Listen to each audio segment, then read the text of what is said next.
집안부터 있을 부흥회를 통해서 하나님의 크신 은혜의 담비가 충만하게 쏟아 부어질 것을 기대합니다. 군 입대하게 되면 여러 가지 많은 제식 훈련을 배웁니다. 그중에 빠뜨리지 않고 받는 훈련은 소총 사격입니다. 개인 화기 사격. 그래서 이 화기에 대한 설명을 듣고 분해 조립을 배우고, 그다음에 이 총알을 탄창에 넣어서 어떻게 쏠 수 있을 것인가, 또 어떻게 쏘면 명확하게 맞출 수 있을 것인가를 가르칩니다. 왜냐하면 전쟁 났을 때 이 총이 있어야 적을 물리치고 내가 살 수 있기 때문이죠. 근데 처음부터 총알을 두고서 사로에 올라가서 총을 쏘도록은 하지 않습니다. 먼저 하는 것이 뭐냐면 이 총 쏘는 연습을 시키고 나서 그다음에 총알 3발을 줍니다. 그다음에 이 3발을 쏴봐라. 25m에 있는 그 표지에다가 총을 쏩니다. 탄착점이 이제 형성되게 되는데, 모든 총이 정확하게 나가면 되는데 자기가 보는 시야에 따라서 총의 성질에 따라서 약간 좌로나 우로나 위로나 아래쪽으로 기울어지는 경향이 있습니다.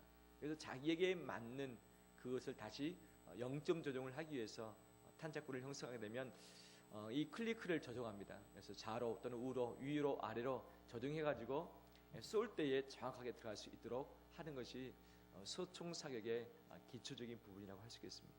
즉 무조건 총이 쏘서 쏜다고 다 들어가는 것이 아니라 0점을 맞춰야 됩니다.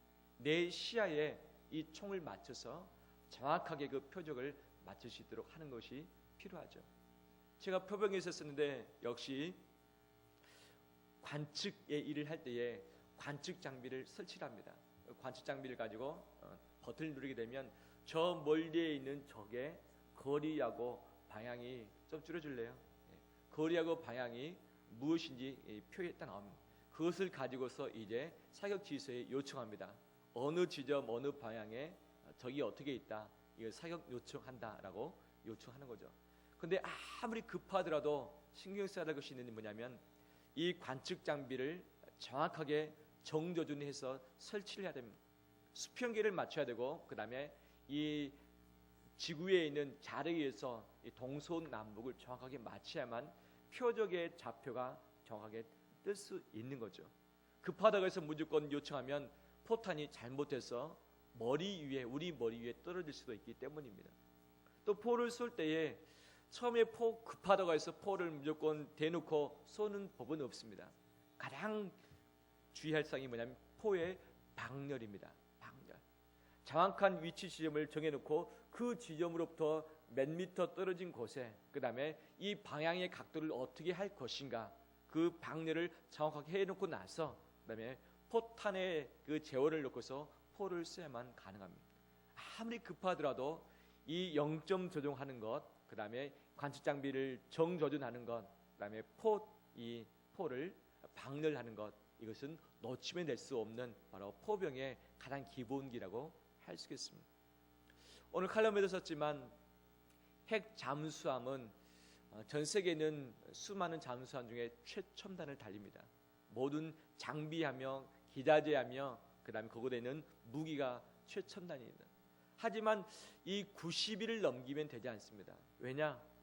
계속해서 90일을 넘어서 이 바닷속에 있게 되면 바다에 있는 자기장 때문에 여러 가지 계측할 수 없는 영향 때문에 본래 가지고 있었던 정확한 값을 잃어버리기가 쉽습니다. 정확하지 않는 그 값을 가지고 이 핵을 쏠 때에 핵이 정확한 지점에 가서 떨어지지 않을 수 있다는 거죠. 정확한 사격을 위해서는 정확도를 맞춰야 되는데 최소한 90일에 한 번은 수면 위로 올라와서 북극성을 찾습니다. 그래서 북극성에다가 그 모든 이 방향성 안테나를 맞추고서 이 모든 계기판을 다시 재정비를 합니다.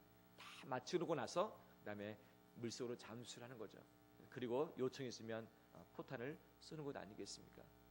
마찬가지로 우리가 이 세상에 살다 보면 여러 가지 많은 요인들로 말미암아 영적인 기준점이 바뀌어지기 시작합니다.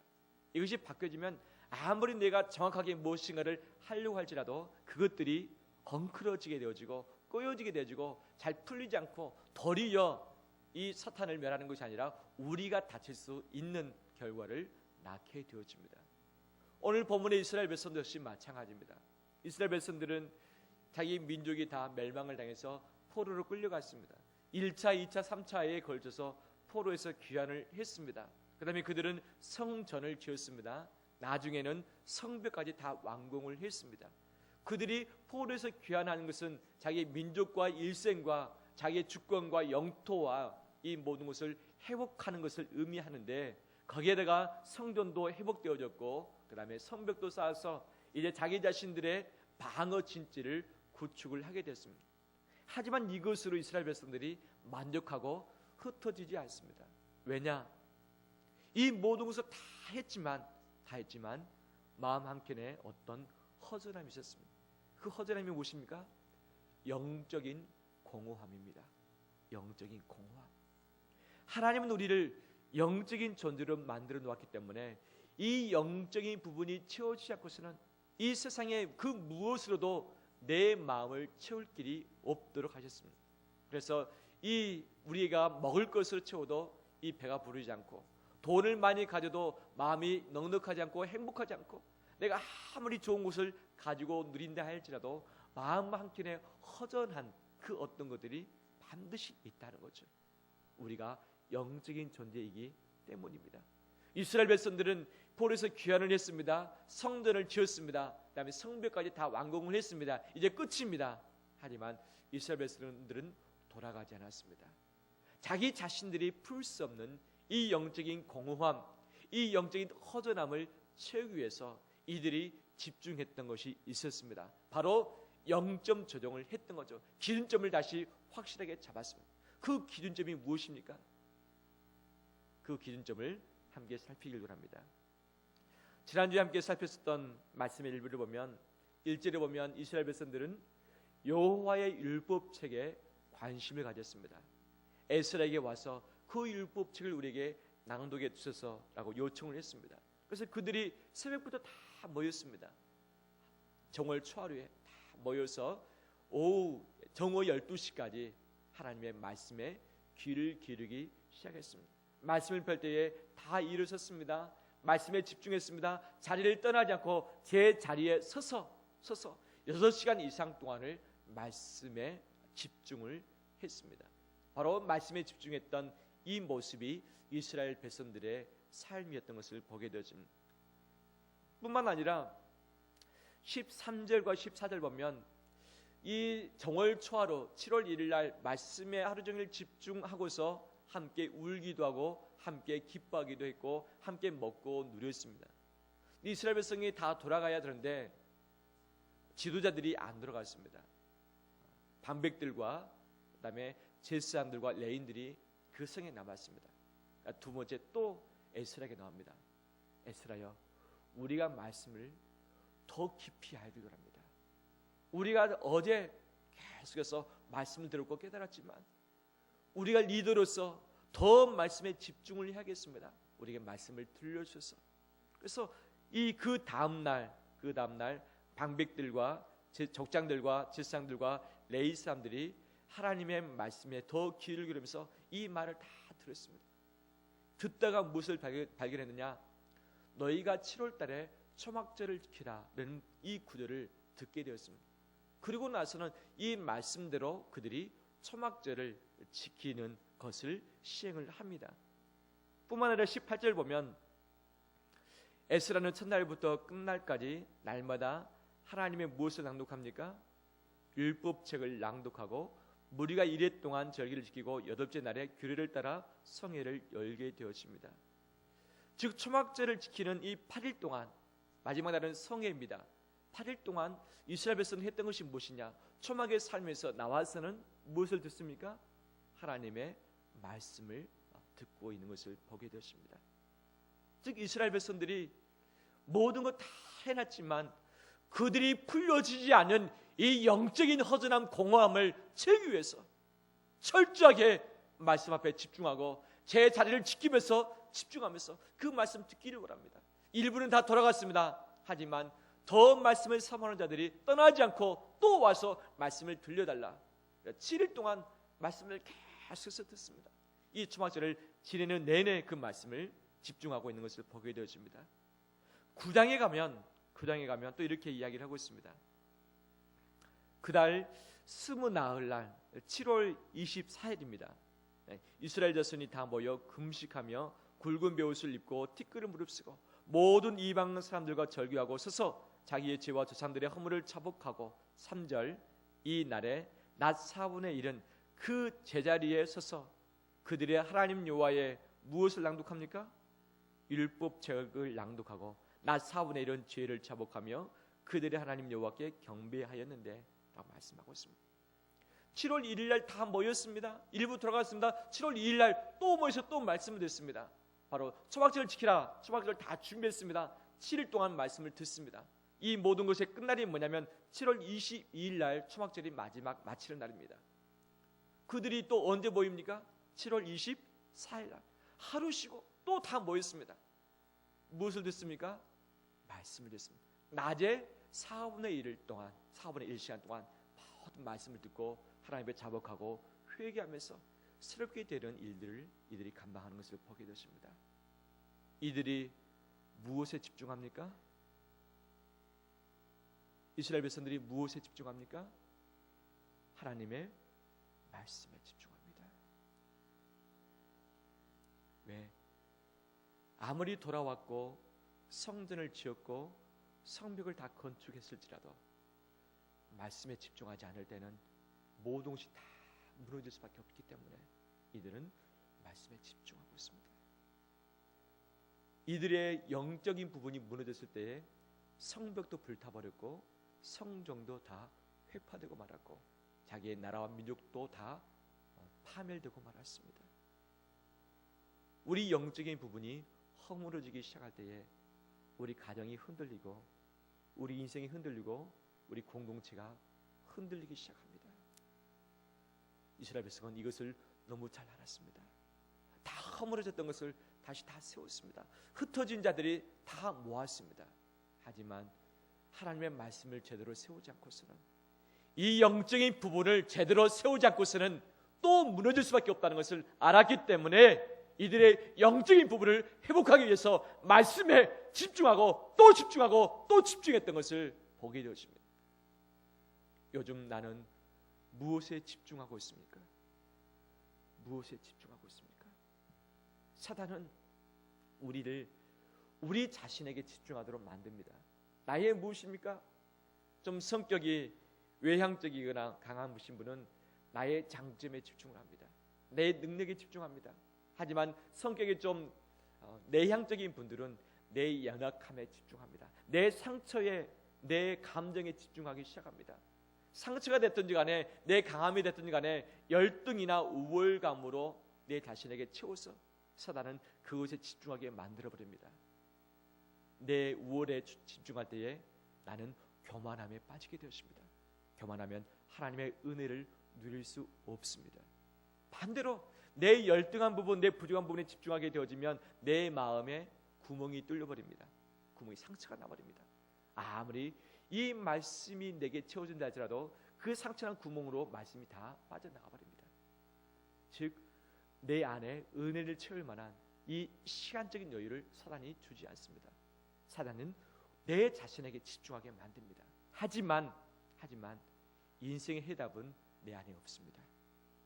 인생의 해답은 절대 내 안에 없습니다. 내 자신을 바라볼수록 미궁에 빠지게 되어지고 흔들릴 수밖에 없습니다. 뿐만 아니라 더 나아가서 사단은 다른 사람에게 집중하게 만듭니다. 어떤 사람입니까?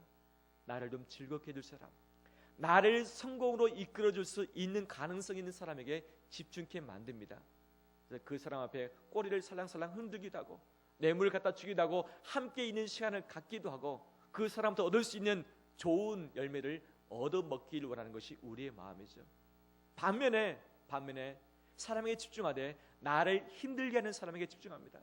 내 마음에 상처를 주고 내 마음에 실망을 주는 그 사람에게 집중하게 만들어서 그 사람에 대한 생각으로 내 마음속에 가득 차게 만들어버립니다. 우리 한민족은 하나님 민족이라고 말하고 있죠. 즉 마음의 한스러움, 이것으로 말미암아 가득 차서 하나님을 바라보고 주님께 집중해야 되는데 집중하지 못하도록 우리 마음이 사람에게 다 분산되고 맙니다. 사람에게 집중한들 해답은 없습니다. 사람을 바라보건대 실망뿐이요, 사람을 의지하건대 발등에 도끼를 찍히는 결과를 볼 수밖에 없습니다. 또한 이 사단은 우리를 세상에 집중하게 만듭니다. 내 정신을 분산시켜버리는 거죠. 어떤 경우는 이 땅 가운데, 어떤 경우는 내 어떤 물건들, 동산 가운데, 부동산 가운데, 주식 가운데, 노름 가운데, 어떤 잘못된 만남 가운데, 또 세상에서 즐길 수 있는 다른 모든 것에 내 마음을 온통 다 끄집어 가버립니다. 하나님께 집중해야 할 시간들이 점차적으로 줄어들고 있고, 제 자리를 지켜서 하나님께 집중해야 할 바로 그 자리를 뺏어버리고 내가 영적으로 써야 할, 회복돼야 할 충분의 시간들을 앗아가버린 채 내 영혼이 병들게 만들고 굶어 죽게 만들고 내 영혼이 핍절하게 만들면서 파리해져가면서 영양실조에 걸리게 만들어버립니다. 바로 내 자신에게 집중하고 사람에게 집중하고 세상에 집중한 결과가 이런 모습입니다. 누가 박수칩니까? 세상이 박수치며 사단이 우리를 박수치게 만듭니다. 우리는 하나님께 집중해야 합니다. 우리는 말씀에 집중해야 됩니다. 왜냐? 하나님께 집중하고 하나님을 말씀에 집중할 때에 하나님을 알게 됩니다. 하나님을 아는 사람, 그 사람은 강하여 용명을 떨칩니다. 하나님을 아는 사람은 하나님의 명철과 지혜가 그 안에 가득 차게 되어집니다. 하나님을 아는 사람은 영적인 소생함이 안에 생깁니다. 힘을 얻게 되어집니다. 어떤 사람, 어떤 환경을 만나든 간에 결코 흔들리지 않고 인생의 담을 뛰어넘는 그런 능력들이 그 안에서 생기게 시작되어집니다. 바로 에너지가, 영적인 에너지가 내 안에서 충만히 채워진다고 할 수 있겠습니다. 더 나아가서 하나님께 집중하고 말씀에 집중할 때에 내 자신을 잘 알게 됩니다. 내 자신이 무엇입니까? 내 자신의 죄성을 합니다. 악함을 보게 되었습니다. 정말 내가 다른 사람을 악하다, 죄인이다 말하지만 그 어떤 누구보다도 내 자신의 마음과 생각의 가장 악함을, 죄인 중에 괴수임을 알게 되어지는 거죠. 하나님이 가까워지면 내 자신의 본연의 모습을 잘 알게 되어집니다. 하지만 하나님이 멀어지게 되면 내 자신의 있는 모습 그대로를 발견을 할 수 없습니다. 다 눈이 덮여져 가지고 나는 옳고 바로 나를 힘들게 하는 세상과 사람들과 모든 환경과 여건들만 핑계대면서 그것들을 향해서 우리의 입에 독소를 품을 수밖에 없는 거죠. 또한 하나님께 집중할 때에, 말씀에 집중할 때 우리는 겸손히 주 앞에 무릎을 꿇게 되어집니다. 왜냐? 거룩하신 하나님을 보고 그다음에 죄 많은 내 자신의 연약함을 볼 때에 우리는 하나님 앞에, 아버지 앞에서 설 수 있는 자격이 없다는 것을 너무 잘 알게 되십니다. 그래서 전적으로 하나님, 저는 무능한 자입니다. 저는 전적으로 타락한 자입니다. 저는 아무것도 할 수 없습니다. 주님이 은혜 주셔야만 가능합니다. 라고 하면서 하나님의 겸손히 무릎 꿇고 그분의 은혜와 긍휼을 간구하게 되어집니다. 그분의 은혜와 긍휼이 임할 때에 내 삶은 변화되기 시작합니다. 내 마음이 변화되어지고 내 삶들이 변화되어져서 하나님께서 주시는 그 열매를 먹게 되어집니다. 그 열매를 먹고 일들이 해결되었을 때 누구한테 영광을 올려드리게 될까요? 결국은 하나님께 영광을 올려드립니다. 그것을 거치지 않고 내가 잘될 때는 내 자랑이 됩니다.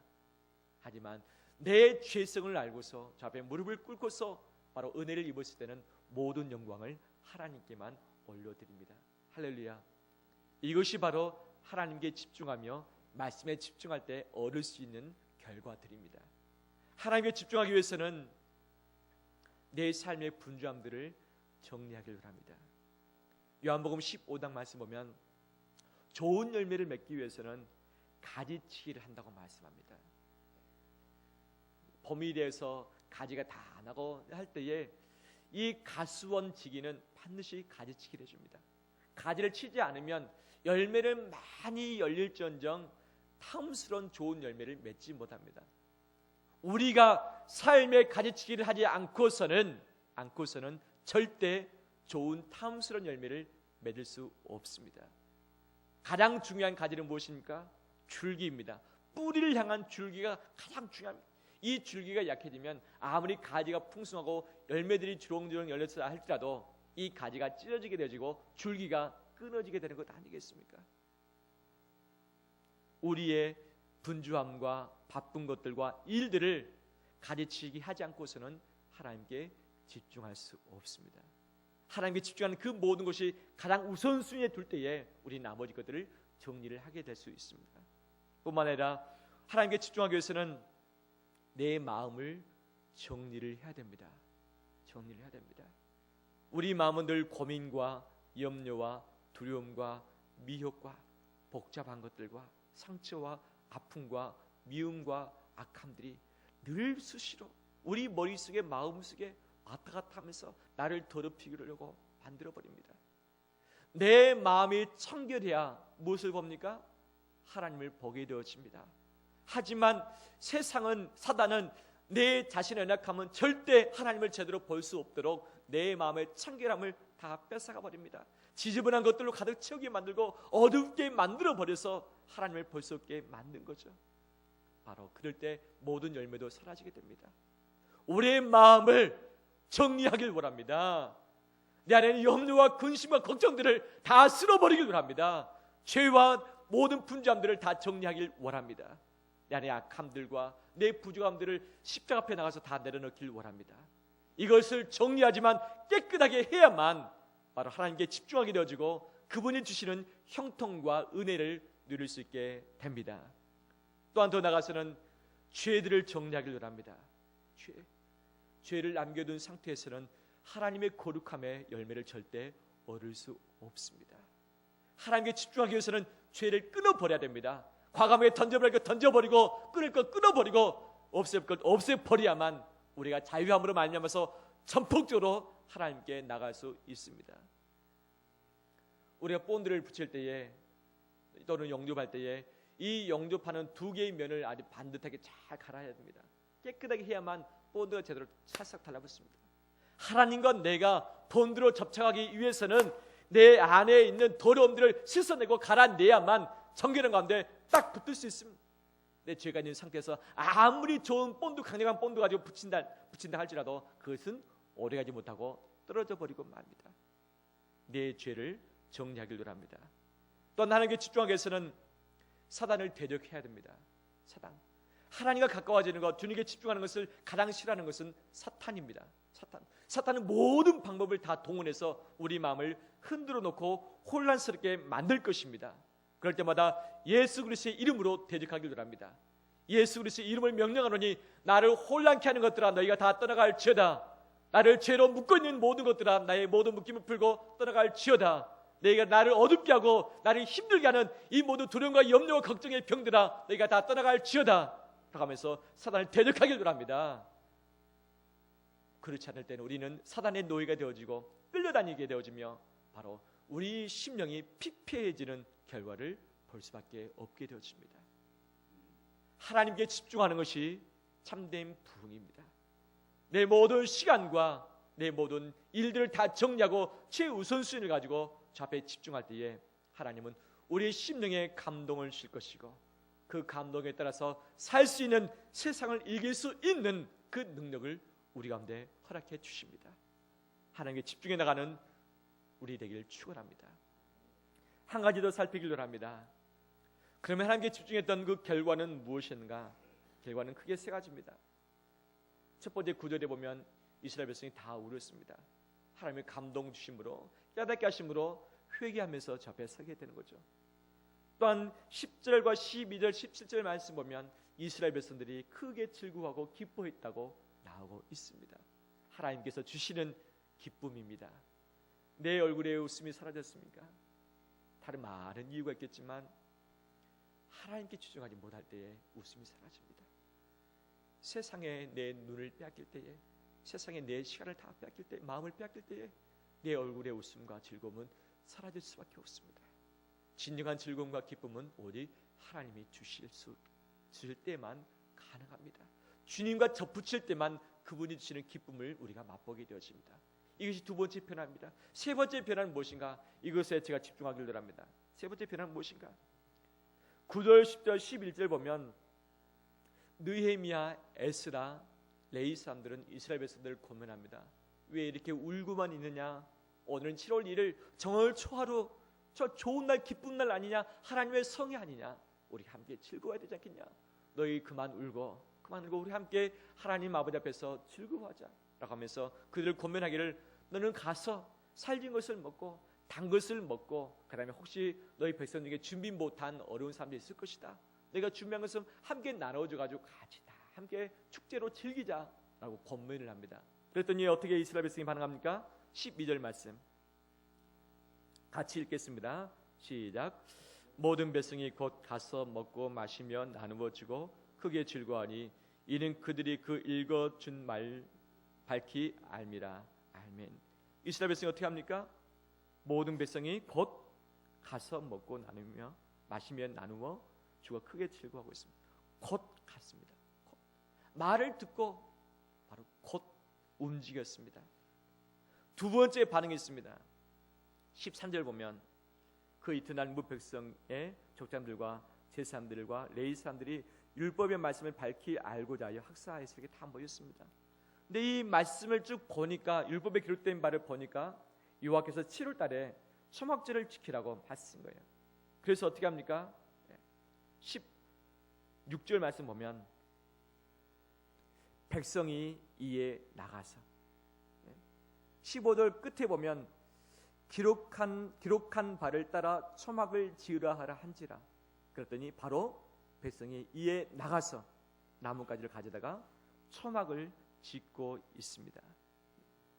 18절 말씀 보면 에스라는 첫날부터 끝날까지 날마다 하나님의 말씀 율법책을 낭독하고 무리가 이레 동안 절기를 지키고 여덟째 날에 무엇을 따라?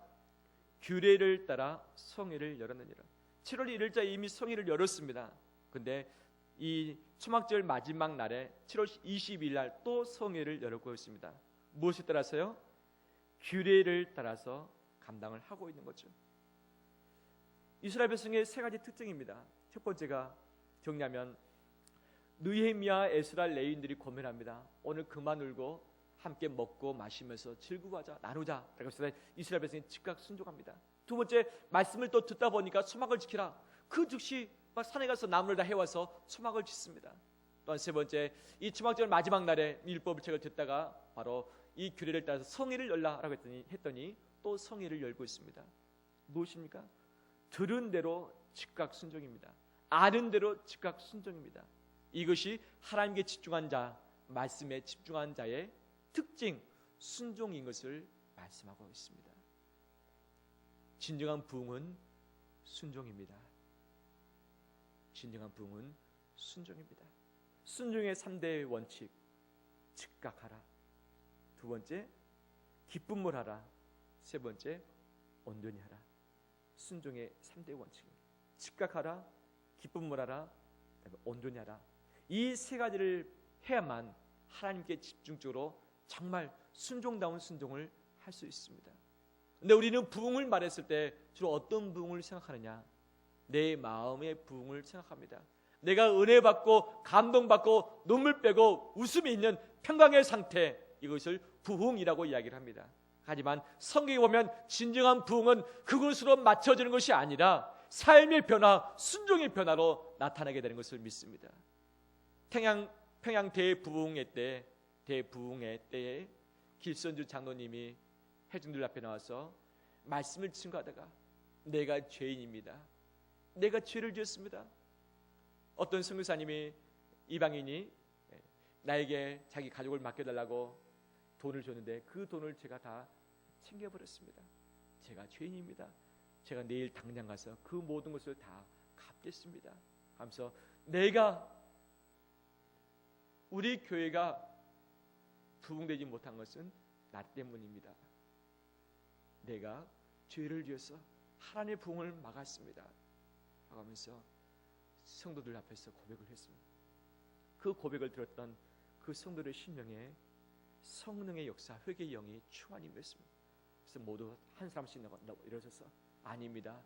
나 때문에 우리 교회가 부흥이 안 됐습니다. 나 때문에 이렇게 됐습니다. 나 때문입니다라고 이구동서로 이야기하면서 온통 밤새 내내 울면서 불면서 회개했던 것이 바로 그 순간이었고, 그 다음 날부터 이 백성들이 성도 나가가지고 자기의 삶에 용서할 사람 용서하고 돈 갚아야 할 사람들 돈 갚고, 정말 자기가 가서 미안하다고 할 사람을 미안하게 하고 사랑을 베풀어야 할 사람들에게 사랑을 베풀면서 나가기 시작했습니다. 바로 그 시간부터 해가지고 주일이 되면 이렇게 장사했었는데 주일에 장사를 안 했습니다. 문을 다 닫아버렸습니다. 그랬더니 그날부터 평양 시내가 주일이면 장사를 하지 못하도록 이미 시내 전체 분위기가 바뀌고 말았습니다. 서로 막 물고 뜯고 하는 이것들이 많았었지만 이 평양 대부흥 장대현 교회의 사람들이 변화함으로 말미암아서 평양 시내 전체가 분위기가 완전히 바뀌고 말았습니다. 무엇을 의미합니까? 자복하고 통회하면서 저 앞에 은혜를 입는 그 순간이 부흥의 끝이 아니라 나아가서 삶으로 변화시키고 순종하며 나가는 이 삶이 부흥의 열매인 줄 믿습니다. 참된 부흥은 순종의 열매입니다. 순종의 열매가 없다면 참된 부흥이라 할 수 없을 것입니다. 이러한 말씀에 집중함으로 말미암아서 내 삶을 변화시키는 우리 되기를 축원합니다.